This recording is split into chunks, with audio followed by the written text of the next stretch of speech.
With the authority of the Council, I shall now confer the degree of Doctor of the University.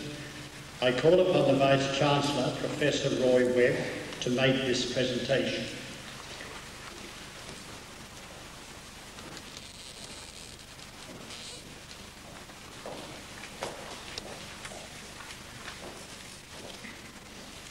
Chancellor, the Council of the University has resolved to award the degree of Doctor of the University to Gail Tintner, CM.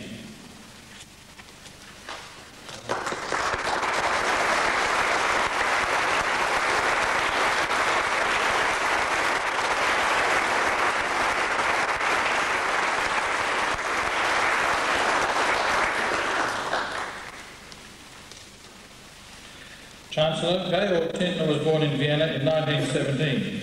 He began studying piano at the age of 6 and began composing soon after. He was a member of the Vienna Boys Choir, where he also conducted the choir in performances of his own compositions.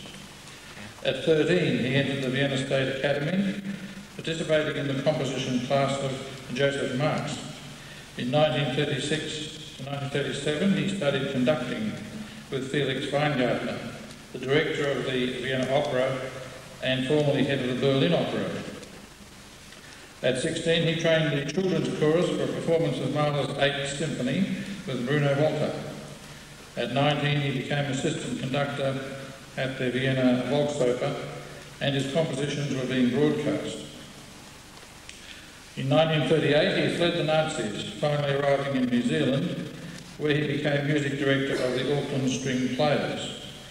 In 1954, he came to Australia as resident conductor of the National Opera, later the Elizabethan Opera, which in turn became the Australian Opera.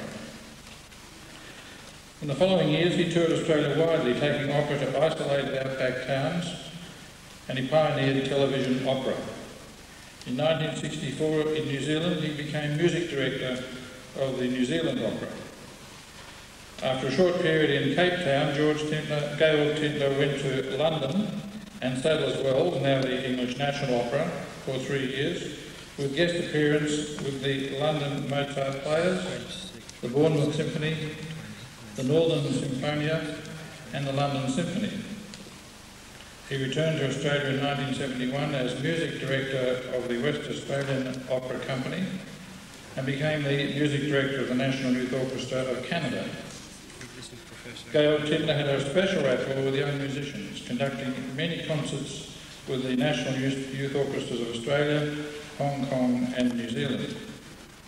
In 1973, he became senior resident conductor of the Australian Opera, during which time he conducted Fidelio performances that have become legendary. He conducts over 50 operas, about two-thirds of which are conducted from memory. From 1976, he was music director of the Queensland Philharmonic Orchestra until moving to Canada at the end of 1987 to take up the position of music director of Symphony Nova Scotia. In Canada, he has appeared with the Montreal Symphony and Toronto Symphony, as well as many other orchestras. He is the principal guest conductor of the Prince George Symphony, starting in the 1998-99 season. In opera, he has conducted opera for the Canadian Opera Company Ensemble, the Michigan Opera Theatre in Detroit, and the Silesian State Opera Theatre in the Czech Republic. He conducted the celebration concert for the 20th anniversary of the opening of the Sydney Opera House. Recent appearances also include the Hong Kong Sinfonietta and the Academy of Performing Arts Orchestra in Hong Kong. In 1997, he was visiting lecturer conductor at Yale University and conducted the Yale Philharmonia Orchestra in a performance of Bruckner's Fifth Symphony to great acclaim. He has also been involved for a number of years as a faculty member and artistic director for international workshops for conductors in the Czech Republic. Gail Tintner has been widely honoured for his services to music. He was made a member of the Order of Canada. The Austrian government has awarded him the Officer's Cross of the Austrian Order of Merit, and the province and city of Vienna the Silver Cross of Honour. Honorary doctorates have been conferred on him by Dalhousie University and and St Francis Xavier University in Canada. He was awarded the Pinnacle for Excellence in the Arts in Halifax and has been made a Fellow of the Hong Kong Academy for Performing Arts. Georg Tidner has long had a special relationship with the works of Anton Bruckner. As a child, he sang in the three great masses of Anton Bruckner under the direction of Franz Scholk, who was a pupil of Bruckner, and one of the early editors of his symphonies. Performing under Scholk was an overwhelming experience and one which led him to dedicate his life to music. He is currently recording the complete orchestral and choral orchestral works of Anton Bruckner in all legitimate versions for Naxos. One complete cycle of the 11 symphonies has been recorded to date. These recordings have generated enormous interest and admiration throughout the world. Georg Tidner has said, "The worse our age becomes, the more we need music that consoles." Working extensively with youth orchestras, I found that the spiritual ecstasy in Bruckner's music is what young people immediately respond to. I think they realise that we need him desperately. That is why his influence is on the increase all the time. Personally, I couldn't imagine living without his music. Chancellor, it is especially fitting that the Council of Griffith University should honour Georg Tidner in recognition of his distinguished contributions to music. Chancellor, it is with great pleasure that I present to you Georg Bernhard Tidner for admission to the degree of Doctor of the University.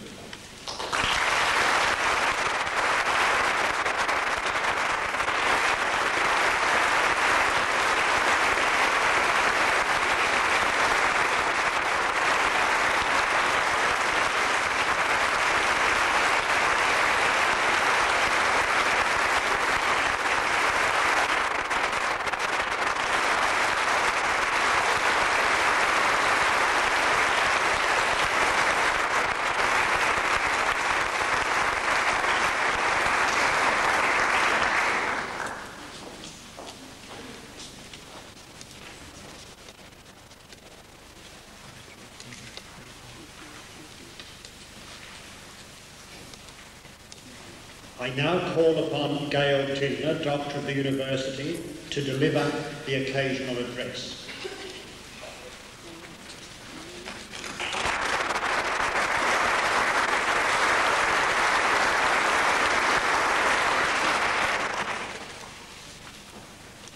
Good evening. Let me start by saying that I think conductors are greatly overrated. I mean that. Though they are very important, there's no doubt about that, it is unseemly, I think, that one goes to the performance of this conductor and this conductor, not of Beethoven or Brahms. So I, who has in 3 weeks his 82nd birthday, want to tell you something about my experiences as conductor, and also perhaps am able to give you a little bit of advice. What does he do actually? Why is he there? Well, I think what you need to know about a really good conductor is that he has made the work he is going to conduct as his own. He has studied it day and night, every note. He knows everything about it. And not only that, he has made up his mind how he wants to interpret it before he dares to stand in front of the orchestra. And they feel that. The players feel it and the audience feels it. And this sort of electric contact between the conductor and the players is something not every great musician has. For instance, Robert Schumann, who was one of the greatest composers of all time, was a hopeless conductor. Though he could feel what he wanted to express. He couldn't impart it to the players and thereby to the audience. So it is a very strange profession. It is also a profession that is populated by a lot of swindlers. This is absolutely true, unfortunately. But I'm not talking of those. I'm talking of a young conductor like you may be one day standing in front of the orchestra. It is very difficult at first to strike the happy medium of being neither too cringing nor too arrogant. And you have to find your way, the best way you can. And most orchestras like conductors. It is quite untrue that they dislike them a priori. Some do. Mind you, I want to tell you a very strange story about a famous conductor who has been dead long ago in Australia. This conductor was a Romanian. He was called Constantin Silvestri, an excellent conductor. He had concerts in Melbourne and in Sydney. In Melbourne, the orchestra absolutely adored him. And the most unusual thing happened that when he left by train for Sydney, 3/4 of the orchestra came to the railway station to say goodbye to him. Then he came to Sydney. Nothing was right. In fact, the orchestra was so unpleasant to him that he couldn't wait for the concert. He said goodbye and left forever. Isn't it strange? The same man, probably the same music he conducted, a great man he was too. He was adored in one place and vilified in another. You have to be prepared for that, though these are exceptional circumstances. So when you stand in front of these players, never forget that they know infinitely more about their respective instruments than you probably do. There are exceptions like Yehudi and so on, but this is true. Therefore, you need to treat players with respect and not like your servants, but like your collaborators. And they will respond to this.